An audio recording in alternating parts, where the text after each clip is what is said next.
My lady, my lords, I'm going to proceed from where my learned senior has left off on the question of the lack of a legal and factual foundation.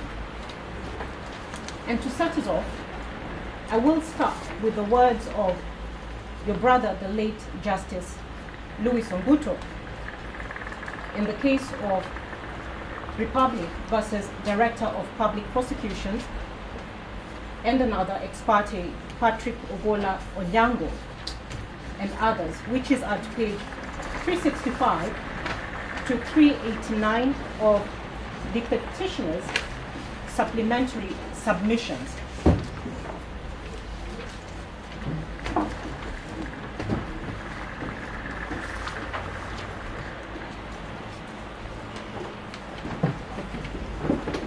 The relevant part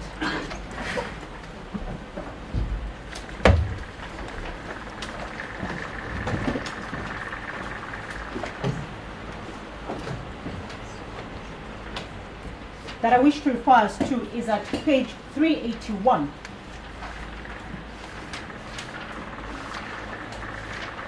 At paragraph 116, where the court considered the balancing act that it must do in matters of this nature.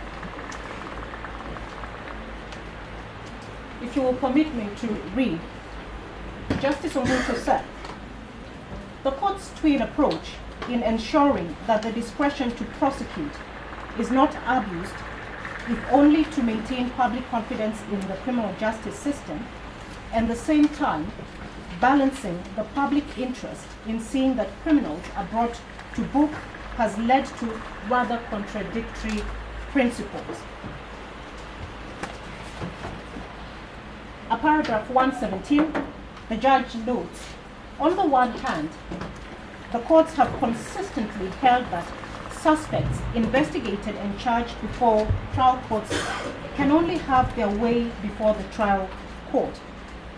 It is stated that the trial court is the appropriate forum where evidence is to be tested and all defenses raised. And then at paragraph 118, he goes ahead to look at the other side and says, on the other hand, the courts have also been consistent that a prosecution which lacks a foundational basis must not be allowed to stand. The DPP is not supposed to simply lay charges, but must determine on sound legal principles whether the evidence can sustain a charge prior to instituting a prosecution. We have relied on the decisions, a lot of the decisions that have been referred to by Justice Onguto. In our submissions, both written and oral, I will address you on some of them.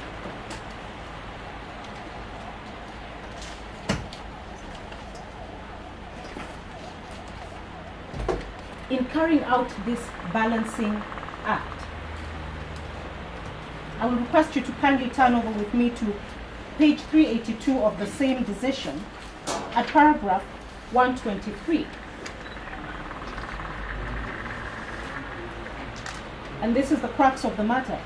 It is these two principles in the context of challenges to prosecutorial powers of the DPP which led to the inevitable inference that in matters of judicial review, it is not merely a question of process, but also merit. How else would a court ascertain the presence of or lack of a foundational basis without questioning the merit of the DPP's decision? The court must reflect on both the law and the evidence to ascertain the foundational basis, and in the process undertake a more substantive review of the decision by the DPP. On this basis, I wish to take the court through the evidence and the law to show the court that there is no foundational basis or merit for the DPP's decision that is being challenged in this matter. And at the end of my submissions, I will invite the court to conclude 5 things. 1, the respondents are out to deceive the court about the facts.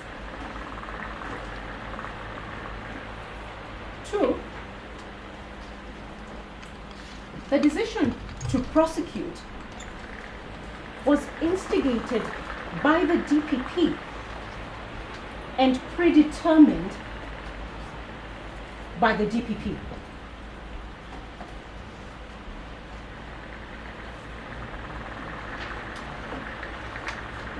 Thirdly, it is a submission that the decision to prosecute is not based on evidence, and there is no evidence for their decisions.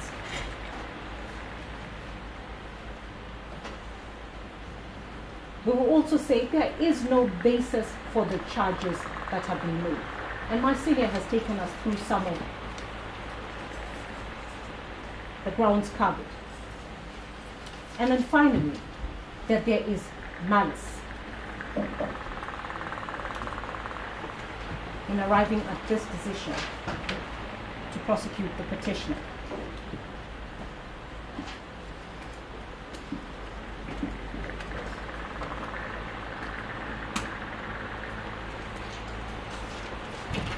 And the substance of the first respondent's decision can be gleaned from the affidavits of Lillian Ogwara for the first respondent and Abdallah Komesha Mwatsefu for the second respondent.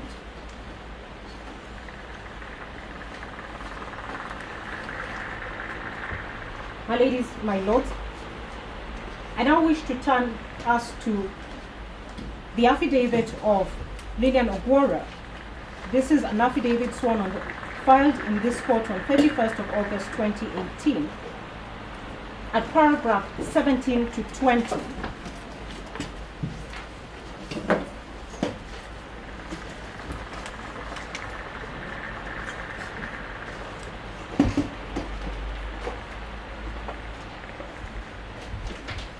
At paragraph 17, this is what Lillian Ogwara Prosecution Counsel says, that on the 21st day of May 2018, the Kenya Revenue Authority communicated to the Director of Public Prosecutions, bring to his attention suspicious financial activities in regard to financial transactions in 2 companies, Wild Investments Limited and Grand Forest Japan Hospital, which dealt with the petitioner and interested party in a sale transaction that will feature prominently in the prosecution of the criminal case. And I wish to pause here at this particular point. This letter has not been produced.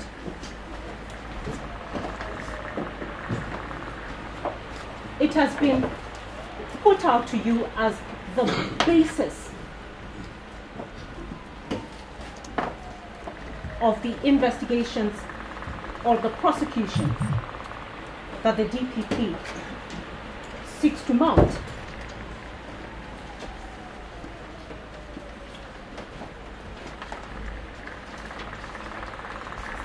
At paragraph 18, Ogwara states that upon receipt of the KRA letter, the DPP on the 23rd May 2019 communicated to the second respondent directing that thorough investigations be conducted into the said matter, and on conclusion the file be submitted to DPP's office for appropriate directions. That on the 8th day of August 2018, the second respondent forwarded its findings to the first respondent together with a duplicate police file. And then at paragraph 20, that upon perusal of the files, the first respondent on the 24th of August 2018 noted that the petitioner and the interested party had not recorded statements and directed the second respondent to ensure that statements are taken from the 2 suspects to afford them an opportunity to state their case before he could give this matter his final consideration.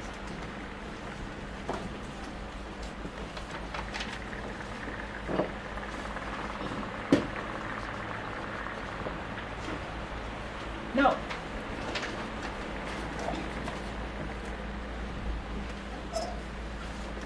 my lords and my ladies,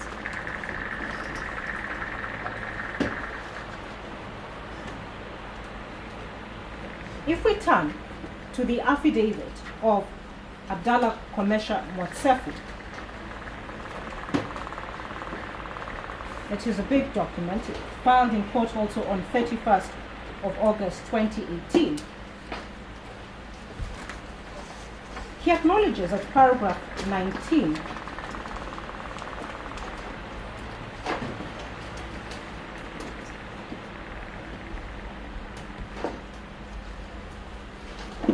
that the first respondent communicated to the second respondent and the Inspector General of Police directing the thorough investigations be conducted to the said matter, and on conclusion, the file be submitted to the DPP's office for directions. The interesting thing about what Sefu says is that nowhere in his affidavit does he mention what matter it is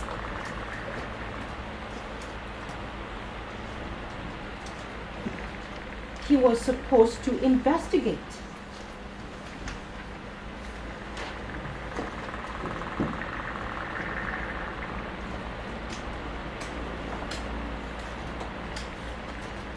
In all the preceding paragraphs, all he talks about is how the petitioner and the interested parties were arrested and interviewed.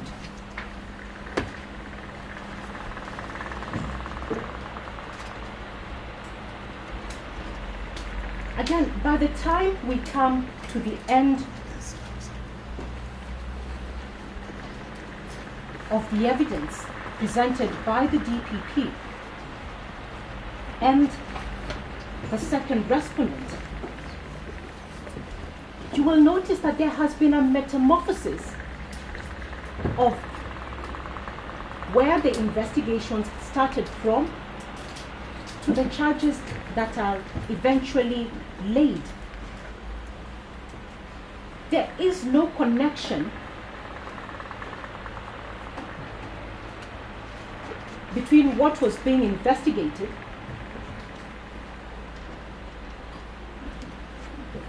and the charges that are eventually laid, which would then beg the question, what was the basis of the charges, the intended charges that are in the charge sheet?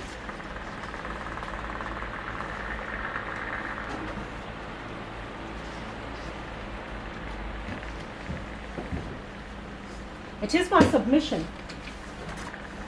and my colleagues have already alluded to that, the DPP,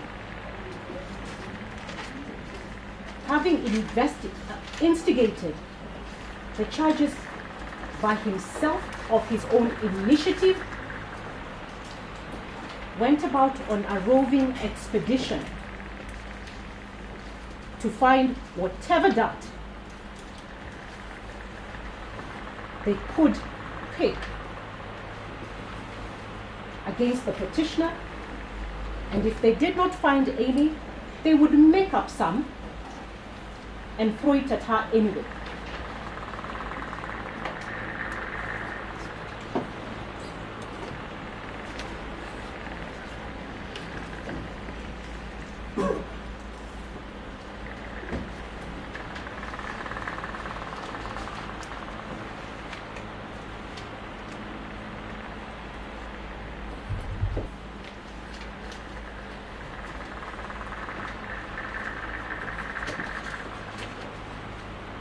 Relating the genesis now of, or at least the what we have been told is the genesis of the investigations and the charges that are now before the court. I wish to take the court through each of the intended charges to consider whether there is a basis not to prove or disprove the petitioner's innocence or guilt, but simply to determine, is there a basis for the charges that are before the court?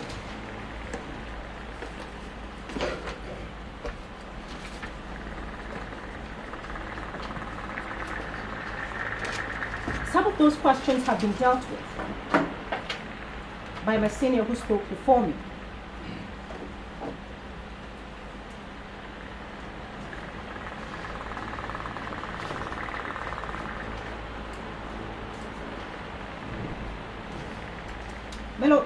My ladies, my lords, the charge sheet that is already before you, there is one annexed to the affidavit of Lillian Ogora. The same charge sheet has also been annexed to the petition.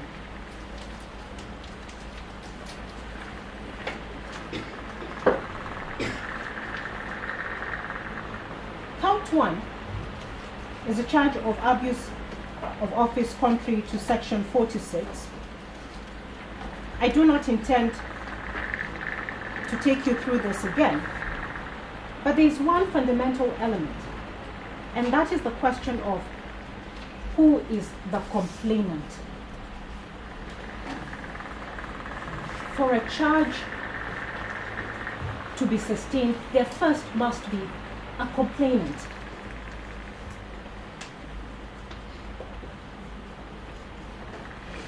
And the authorities that I will refer you to speak to that question.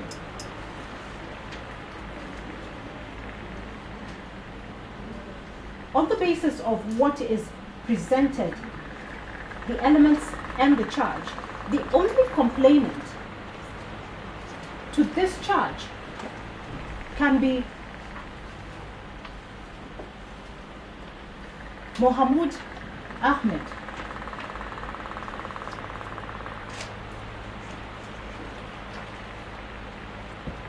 or the bank itself, actually.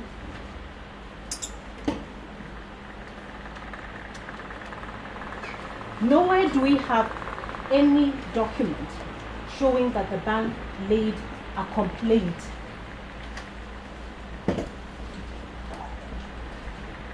against the petitioner.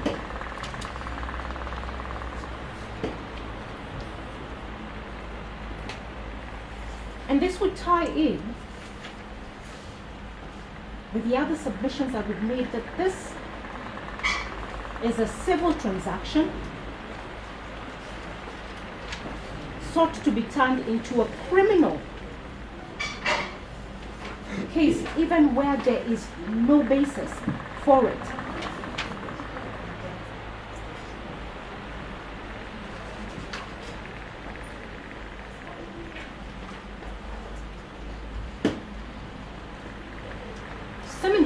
Similarly, in count 2,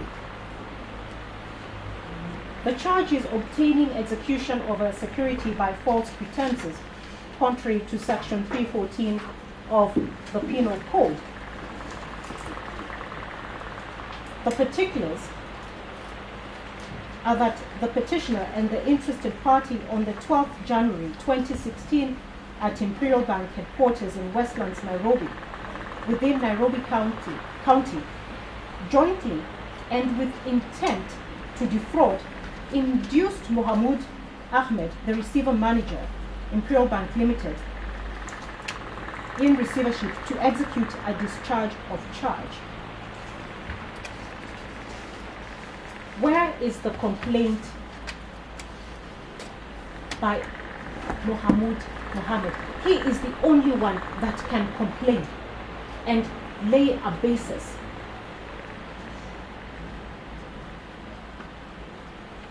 for this charge.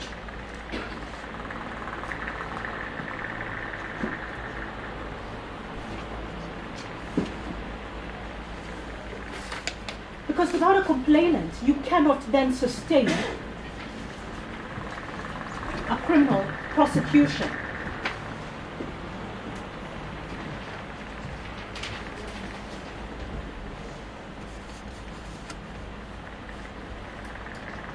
It is the very foundation of the charge, the complaint.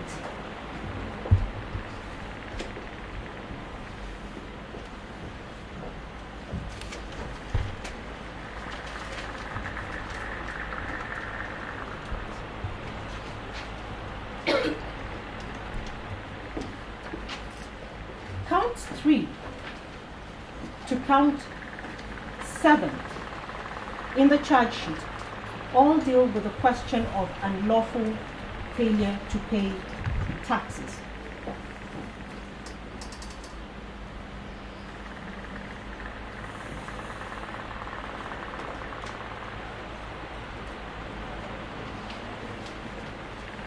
I would expect that such a charge would originate from the taxman himself. The Kenya Revenue Authority.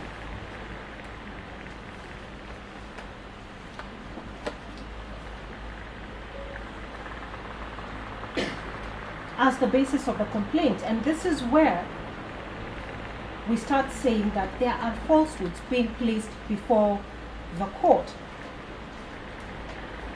Referring to the affidavit sworn by Abdallah Komesha Motsefu, there is an annexure by the Kenya Revenue Authority. This is AKM 29. It is at page 86, handwritten.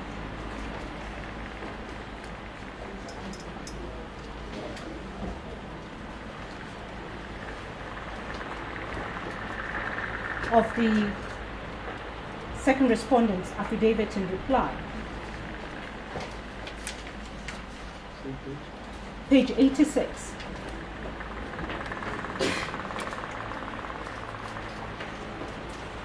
It is a statement by Julius Chege Macharia, an employee of the Kenya Revenue Authority.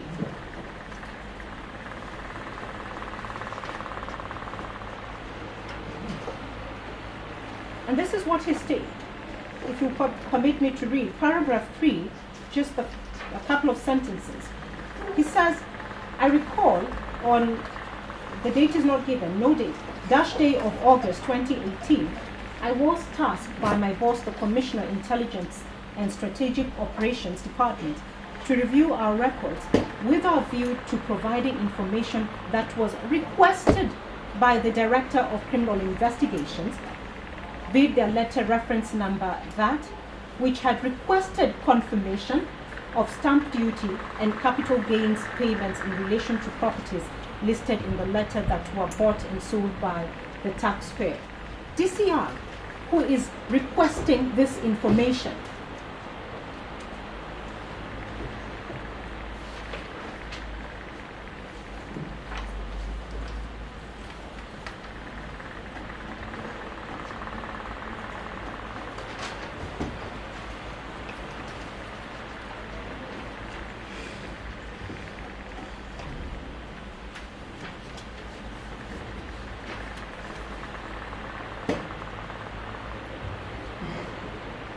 on what basis was the DCI moving? From what foundation? Why is it the DCI directing or requesting, fishing actually, from the KRA for this information? Earlier they told us that the KRA had told them there was suspicious activity in some account, but they're not related.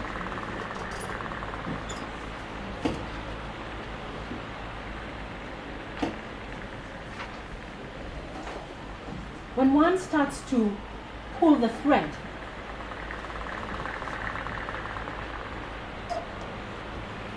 what is noticed is that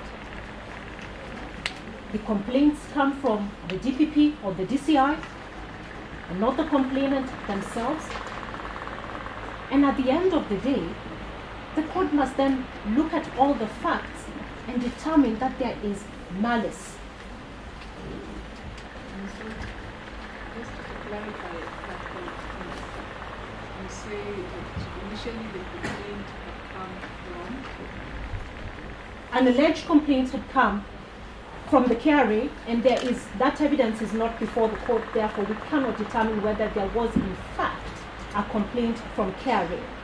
And that complaint relates to totally different matters in relation to two companies. That were eventually sent to the linked to the petition? Yes. Which, they're not linked, but they are alleged. She purchased properties from those two companies. That is the only connection.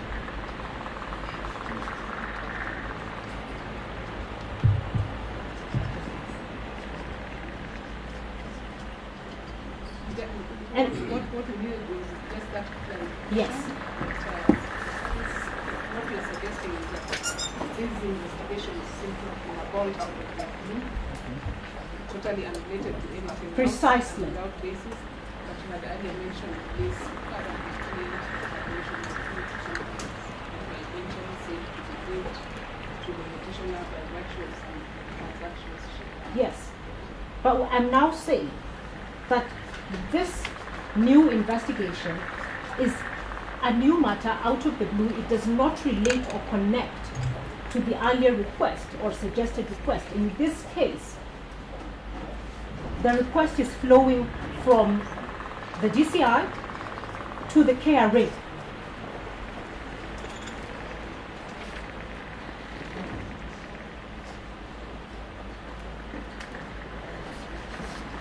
And that is made clearer at page 88 of the same statement by Julius Chegenichario, where he says that going by the information provided in the letter by the Director of Criminal Investigations, it is the DCI, the second respondent, who provides the information to KRA.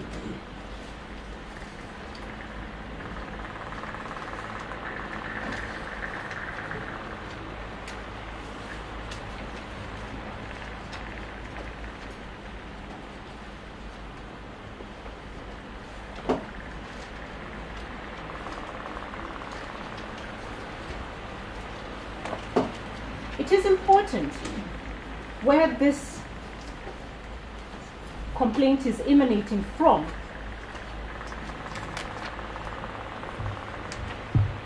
because fundamentally the Kenya Revenue Authority's primary duty is to collect taxes, and it's more concerned with ensuring that taxes are paid. If the Kenya Revenue Authority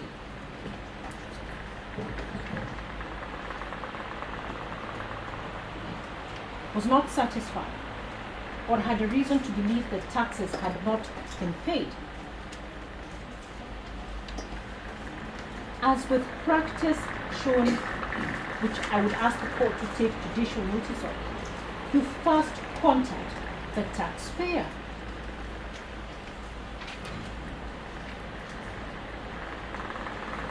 There has been no contact to the taxpayer. There has been no claim made to the taxpayer, telling the taxpayer, in this case the petitioner, that you owe us this much tax. We seek to recover it.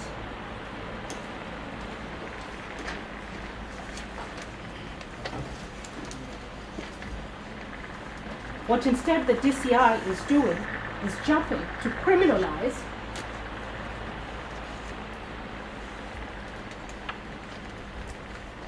a matter that even the complainant himself, the person who's concerned, has not made a complaint. Why the difference in treatment between this taxpayer and other taxpayers?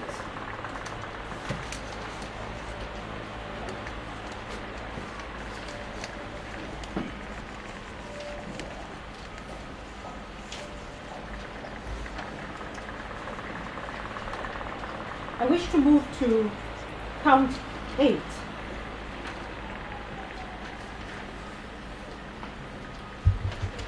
relates to forgery, contrary to section 345, as read with section 349 of the Penal Code.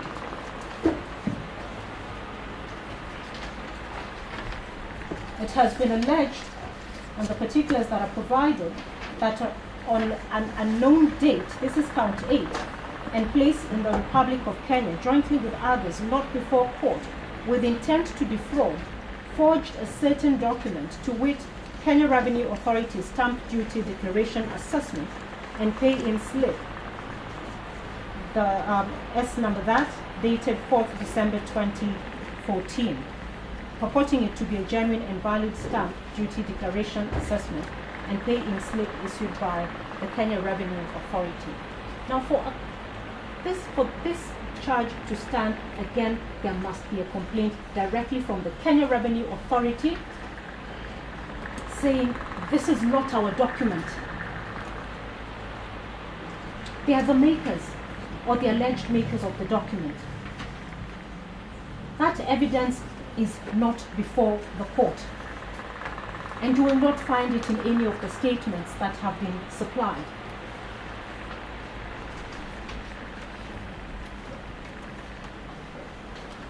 But more importantly, the reason why you will not find that evidence, and there was no intention of ever looking for it,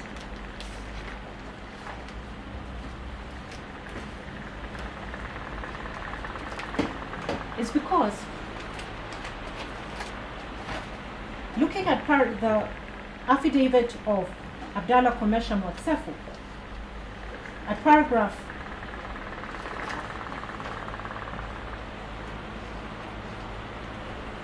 8 to 17 thereabout, and I do not wish to take the court through all of them, he essentially notes and says that it is on the 27th day of August and on the 28th day of August.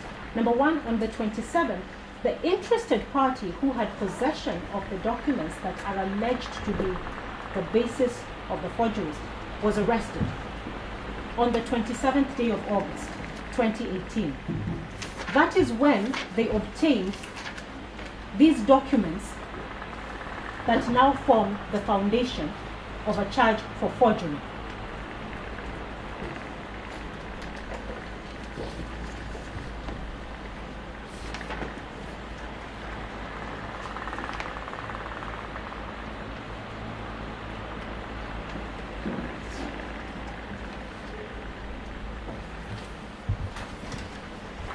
Was presented to the court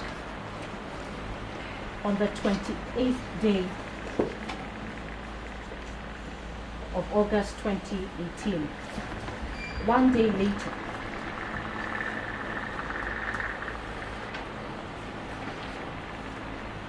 The question that one must ask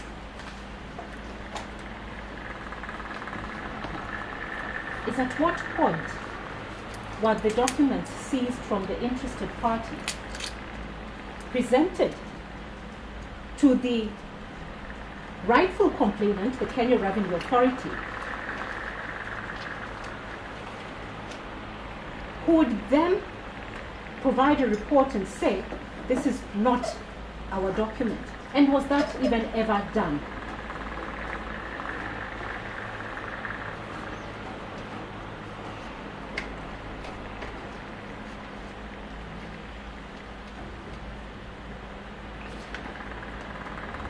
They did not do so.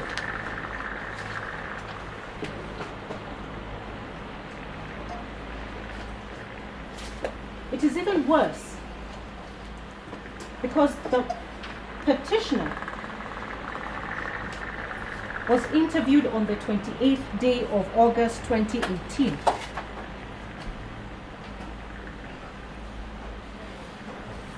I wish to refer to the supplementary affidavit of the petitioner.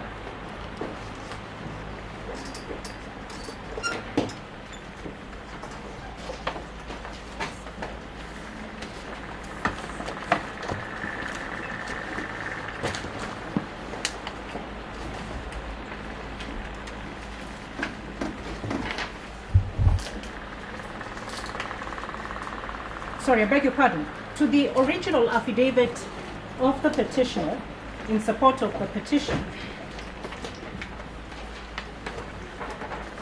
in which she sets out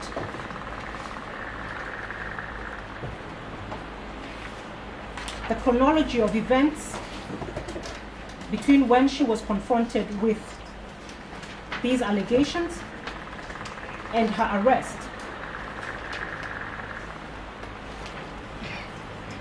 At paragraph 8 of the verifying affidavit, which is at page 2,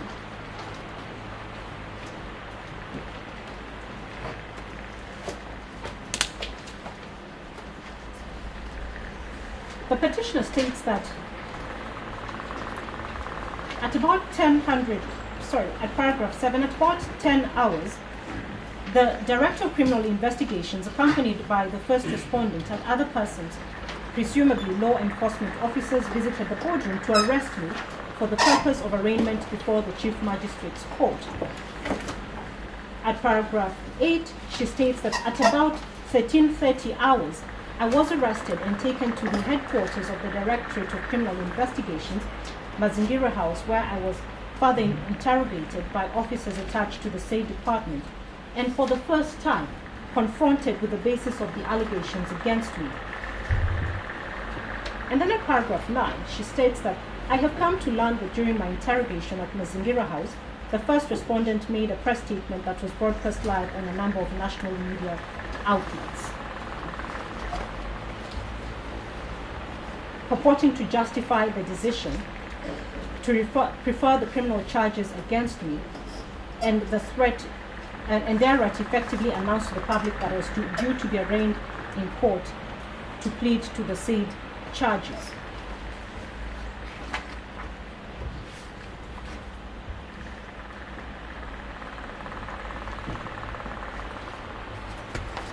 My ladies and my lords, what I am seeking to show the court is that by the time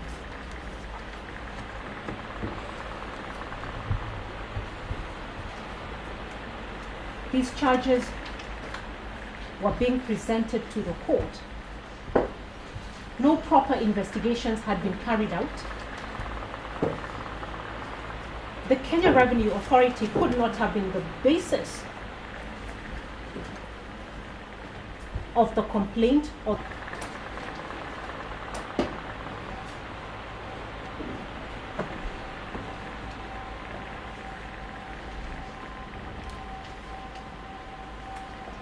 because they could not have retrieved the documents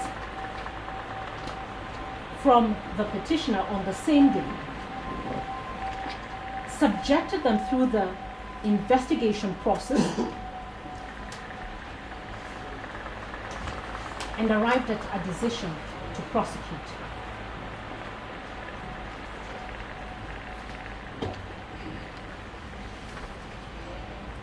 Indeed, what the facts show is that at the same time that the petitioner was being arrested and interrogated, the Director of Public Prosecutions was already announcing his decision to prosecute.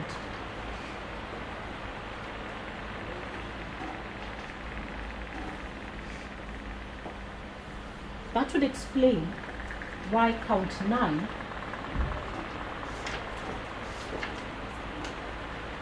is ludicrous and now shows the malice, because at count 9 the interested party is charged with the offense of uttering a false document contrary to section 353 of the Penal Code. And who is he accused of uttering the false document to? It is to an investigating officer on the same day that he's arrested. Because this is what the particular state, on the 27th day, August 2018, at AAC House in Westlands, Nairobi, within Nairobi County, the interested party knowingly and fraudulently uttered to number 236124, Inspector Arthur Kennedy Onyango, a false document, namely Kenya Revenue Authority Stamp Duty Declaration Assessments and Pay-in Slip, number 2331415. How would the inspector know that this is a false document? He has just received it. He's the investigating officer. This is evidence of predetermination to charge, to prosecute at whatever cost, even if we must make up the charge.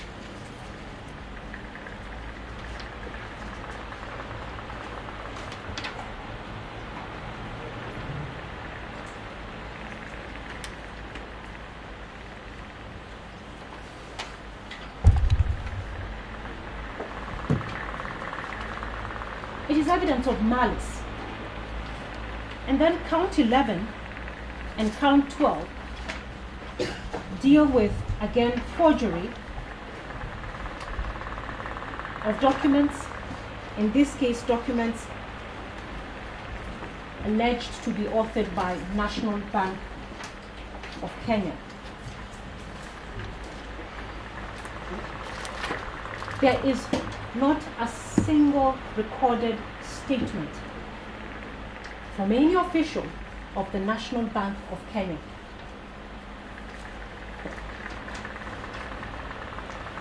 They would be the only persons capable of creating the basis for such a charge.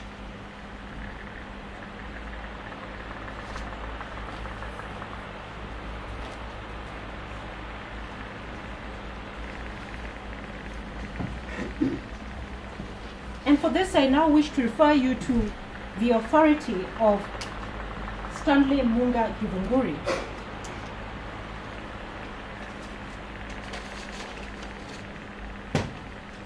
which is in our initial submissions.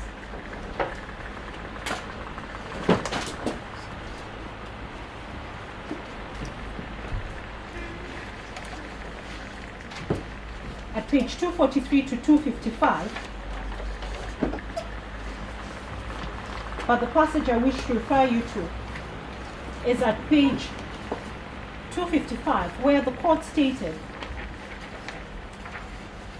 that it is not in the public interest to continue with the applicant's prosecution.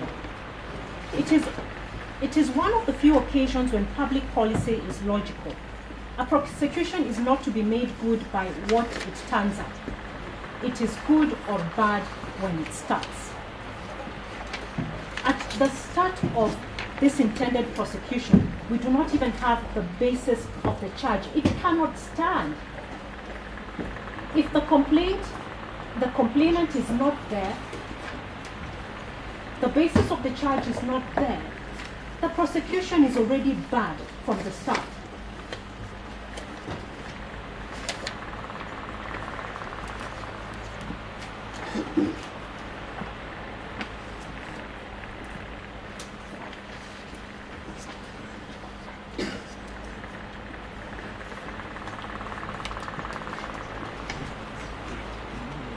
And then I wish to take us through also a decision by your brother, Justice Odunga, which is found at page 179 to 204 of our initial submissions. This is the case of Republic versus Director of Public Prosecutions and two others, ex parte Praxidis Namoni Saisi.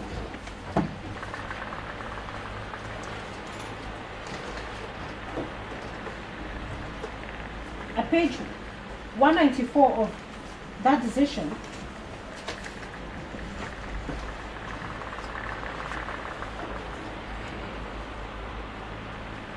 Justice Odunga, citing the case, this is at paragraph 65, citing the case of Courier and 3 others versus the Attorney General. I will take the court through this briefly. These are decisions that we have referred to and relied upon and produced in our submissions and the authorities.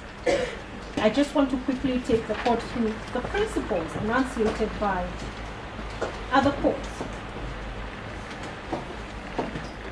on the same issues.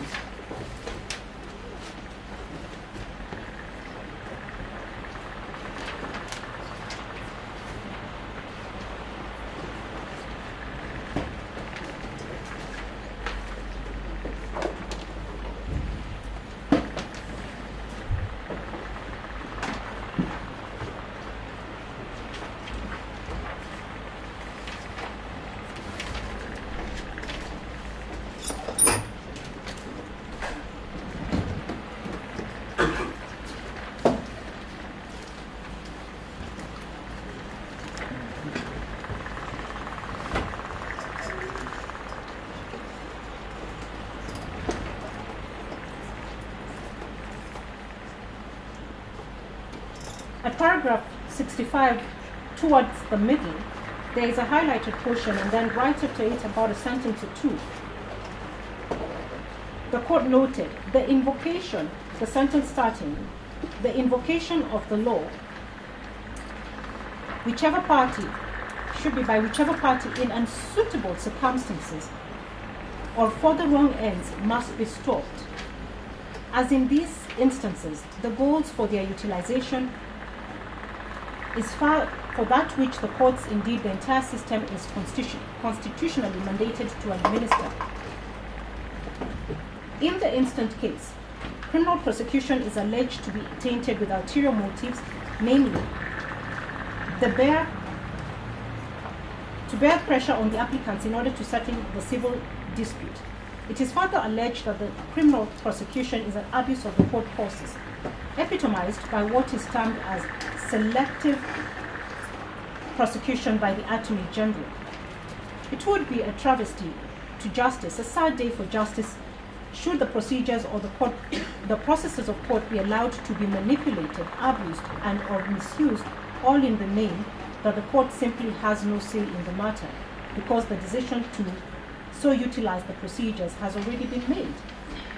It has never been argued that because a decision has already been made to charge the accused persons, the court should simply, as it were, fold its arms and stare at the squabbling litigants or disputants parade themselves before every dispute resolution framework, one after another, at every available opportunity until the determination of the one of them, because there is nothing in terms of decisions to prosecute.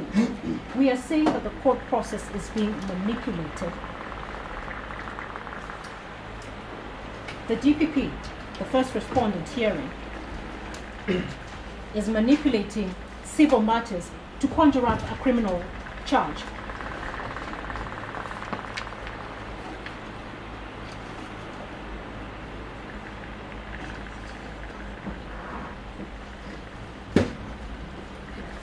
At page 197,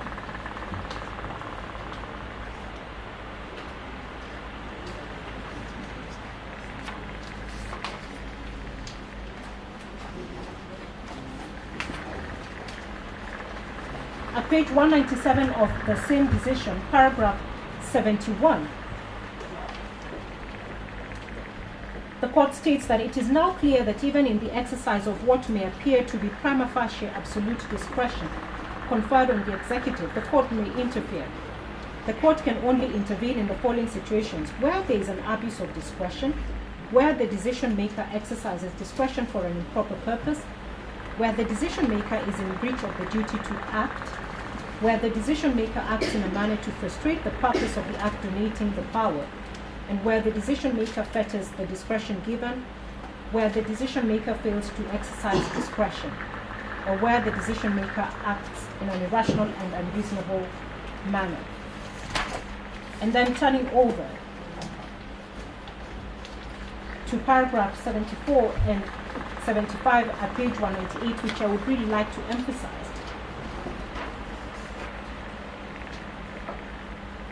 At paragraph 74, It is clear that in exercising their discretion to charge a person, both the police and the DPP's office must take into account and must exercise the discretion on the evidence of sound legal principles.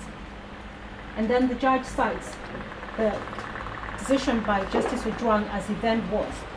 Policemen and prosecutors who fail to act in good faith or are led by pettiness, chicanery, or malice in initiating prosecution and in seeking conviction against the individual cannot be allowed to ensconce themselves in judicial immunities when their victims rightfully seek recompense. I do not expect that any reasonable officer or prosecution officer would lay charges against anyone on the basis of evidence so questionable, and we're saying the evidence in this case is so questionable and so obviously crafted to be self-serving. To deploy the state's prosecutorial machinery and to engage the judicial process with this kind of litigation is to annex the public legal services for malicious purposes.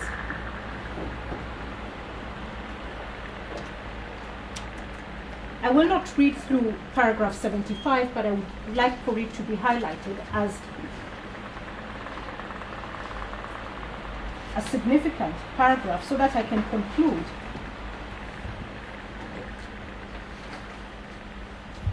Paragraph 75 basically deals with the question that malice can either be expressed or gathered from the circumstances surrounding the prosecution, and which is what we have sought to do. There is express malice, and then there is malice that can be gathered from the surrounding circumstances of the intended prosecution.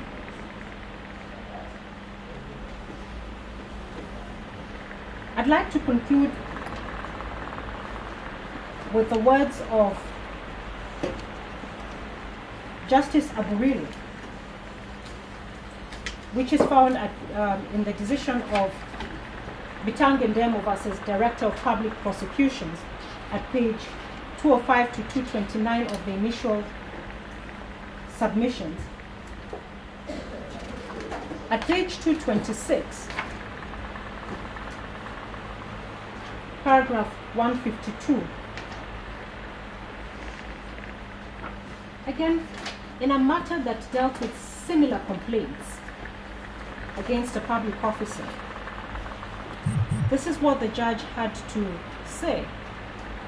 The public good and public interest for which criminal prosecutions are initiated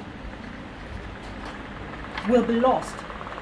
It is an abuse of court process to knowingly, maliciously, and oppressively prosecute an individual and with the intention of vilifying or disparaging him and parading him in the public gallery as the most wanted economic criminal in such an honestly dishonest manner. That is an abuse of the legal processes which this court and any court of law which is ordained to be a temple of justice must intervene to stop in order to promote and protect the inherent integrity of the applicant, and in this case, the ex parte applicant. Based on our submissions, both oral and written, we're saying that the manner in which the respondents have gone about in seeking to prosecute the petition is honestly dishonest. And the sole purpose, the reason why she is charged not even under the Penal Code or all other available statutes, but under the Anti-Corruption and Economic Crimes Act, is to parade the petitioner, to vilify her in the public gallery as the most wanted economic criminal. That is why even before the charge was laid, the DPP was issuing a press statement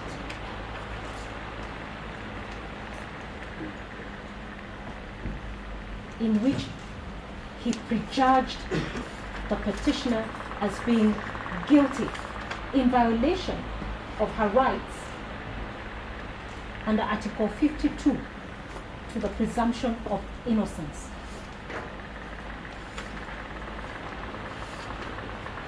My colleagues will deal with those grounds, and I wish to rest my submissions at this point.